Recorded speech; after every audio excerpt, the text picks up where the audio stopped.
Moving forward, now we have insightful presentation from Protectt.ai Labs Private Limited on the topic delivering banking innovation with trust in the age of mobile and AI world.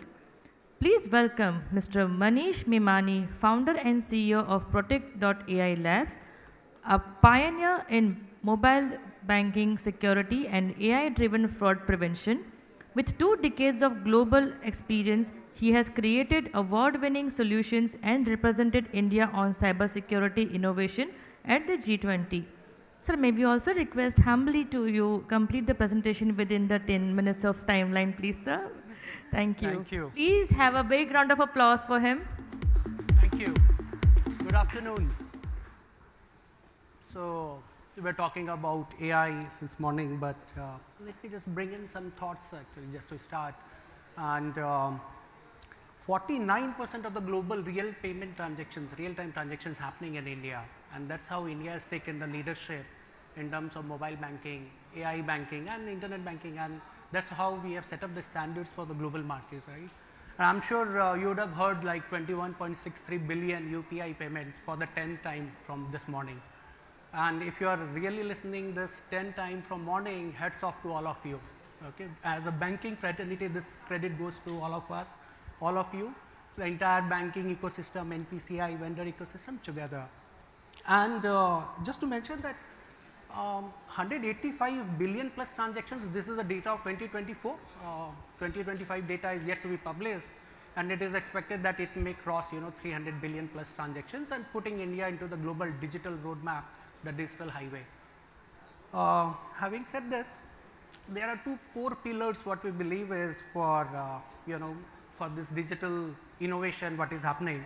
One is of course the mobile, and India with 900 million plus smartphone users, and banking and fintech applications taking the leadership completely changed the way we look at banking and UPI and real-time payments, especially into financial sector. It became a default gateway, right? That's how we call it out. And on top of this, while we started conversing with AI, okay, it made the process so easier. Okay, with AI getting embedded, and one research says that 60 to 70% of the banking institutes and fintech institutes already starting using AI in some of the other forms, chatbot, what I will talk about it into the next slide. But while it is getting embedded, it is getting personalized, it became the 2 core pillar. And with AI adoptions, okay, whether it's chatbot, customer servicing, customer onboarding, loans, payment gateways, everything getting, started having the AI feel. And with mobile applications, okay, getting embedded, convergence, we call it out, it has started developing a new concept, what we call it out as a autonomous banking. Now imagine a banking app or a fintech app or a UPI app going completely UI-less. Okay. Can you believe that with our app where we see a lot of dashboards, clicks, pointers, but there is absolutely nothing in future. It is just having one agent sitting inside it, like a chat GPT front end, and you are talking to this agent logging into your mobile banking application, and it is doing all transactions for you. It understands your user behavior, it understands who are you, what are the kind of transactions, so you will give it add beneficiary, delete beneficiary, do this payment, do this UPI, and only by chatting. Do you think is it going to happen in near future with banking APIs, banking and mobile and AI coming together? Let me tell you some fintechs, what we have seen in US markets, especially last 6 months, at least couple of fintechs has already come up with fintech apps with 0 UI and only an AI agent sitting inside it. That's how the world is emerging. Okay. This is going to create a completely new concept of autonomous banking, and mobile and AI, as I said, are going to be the core key pillars of it. But what after 2 years, 3 years, autonomous banking, if it is going to happen, what are we going to do? What do you think? Is it going to happen? Absolutely not. We will have more work to do. Okay. And this is also going to set up a very different way of cyber security threats, digital threats, frauds. If you pick up newspaper today, I'm sure there are some news about UPI account takeover or some mobile banking hack somebody logging into somebody different, account, and some of the digital fraud, right? And even we started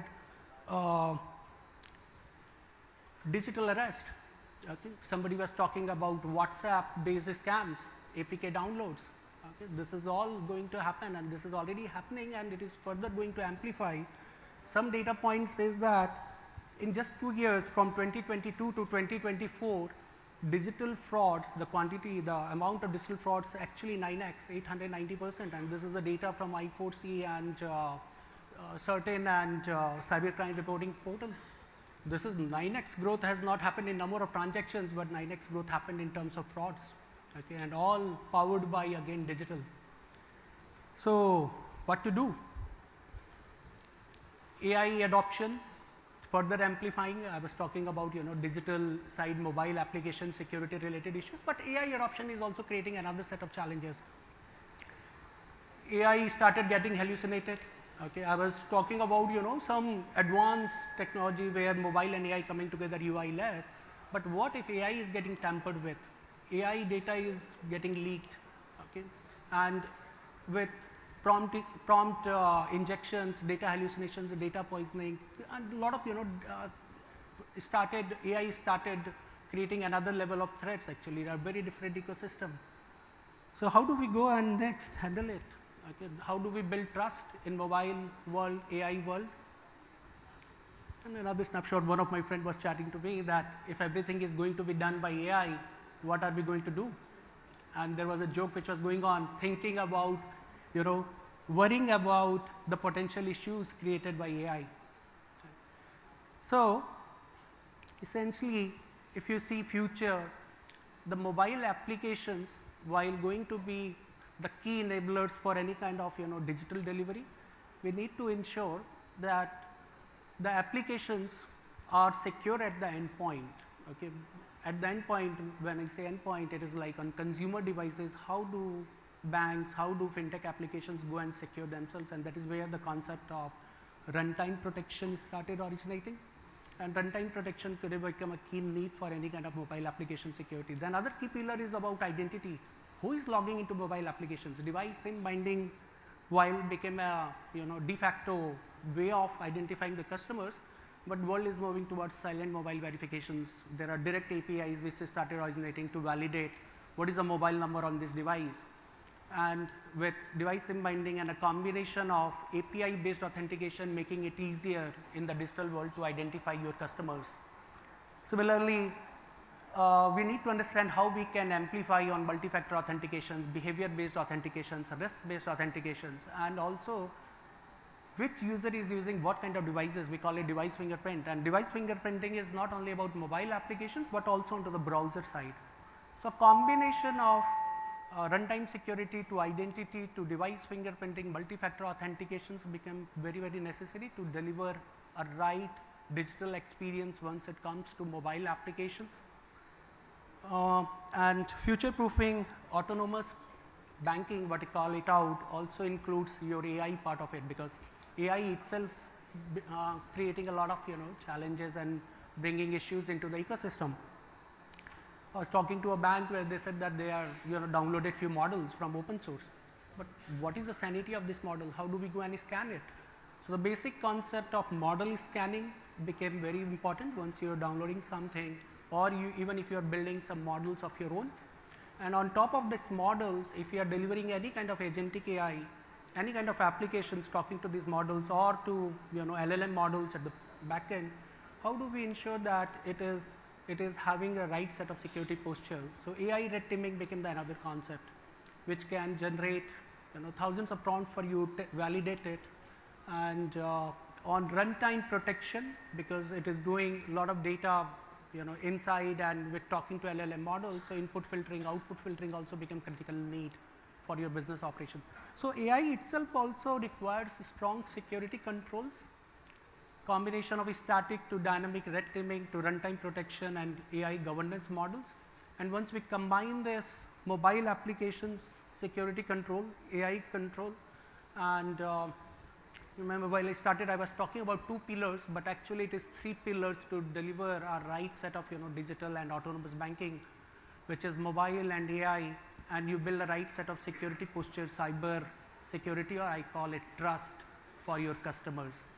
And with these three pillars, actually, we can deliver the autonomous banking experience, futuristic experience for our customers, speed on our way of delivery. Similarly, any kind of secure delivery using mobile application and AI side of it. So earlier, while I was showing a face of worried, but I believe that with the right set of security posture, three pillars, you can deliver an autonomous banking and relax, and that is how it should be seen. With this, I would like to end, but it has already run. But if you want to talk to any of our security experts, we are outside. We can talk about mobile and AI and autonomous banking security. Thank you.